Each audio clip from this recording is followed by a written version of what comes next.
स्वाति ब्रह्मांड के अंदर यह 15वां नक्षत्र है। स्वाति 6 डिग्री 40 मिनट से लेकर के 20 डिग्री तक पूर्ण रूप से तुला राशि के अंदर स्थापित है।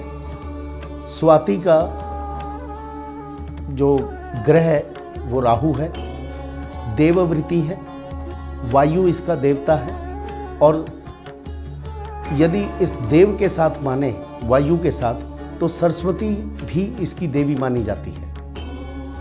पाश्चात्य सभ्यता में इसको भैंस या फीमेल बफेलो भी बोला गया है। धर्म अर्थ काम मोक्ष के हिसाब से अर्थ इसका मेन मोटिवेशन या इसका ध्येय रहता है। वायु तत्व और सरस्वती का चक्र साथ होने से आध्यात्मिक या यौगिक व्यक्ति हो जाता है और राहु के साथ होने से वायु का तत्व बहुत अधिक बढ़ जाता है। रू, रे, रो और था ये इनके नाम अक्षर होते हैं तुला राशि के अंदर और यह उत्तर दिशा के अंदर स्थापित रहता है। एक ही तारा अंडाकार शेप में आपको दिखाई देगा, जैसा कि एक मूंगा होता है और काफ़ी चमकता है, अकेला ही विचरण करता है। इसके आसपास कभी भी सितारों का समूह नहीं देखा जाता।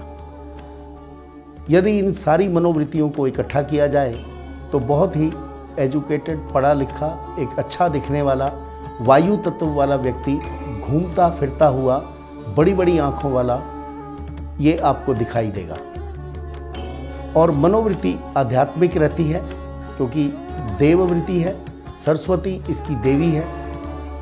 बहुत ज़्यादा एजुकेटेड लोग होते हैं, बहुत ज़्यादा पढ़ने लिखने वाले व्यक्ति होते हैं और शिक्षा देना और शिक्षा को बाँचना या उसको बांटना ये इनका मेन ध्येय रहता है। लेकिन अकेला होने के कारण ये लोग विचरण करना ज़्यादा पसंद करते हैं। जिस समय ज़्यादा विचरण करते हैं तो कई बार मनोवृत्ति संत भी हो जाती है। अच्छा खाना, अच्छा पहनना और अच्छी जगह रहना ये इनकी मनोवृत्ति है।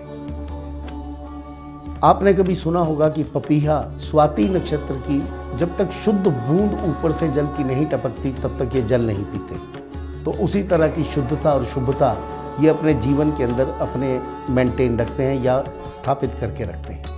यदि लगन स्वाति नक्षत्र के अंदर हो तो ये व्यक्ति दिल के बहुत नरम होते हैं, ह्यूमरस यानी कि मजाक करने वाले, समाज के अंदर बैठ कर के एक पार्टी को लाइव करना यानी कि जागृत करना इनकी मनोवृत्ति रहती है। धार्मिक प्रवृत्ति के लोग होते हैं बेसिकली और अच्छा पहनना, अच्छी ड्रेस पहनना, लोगों के अंदर मिलजुल कर रहना ये इनकी मनोवृत्ति होती है। यदि मून स्वाति नक्षत्र के अंदर हो तो इनका दया, करुणा, प्रेम बहुत ज़्यादा होता है इनके अंदर।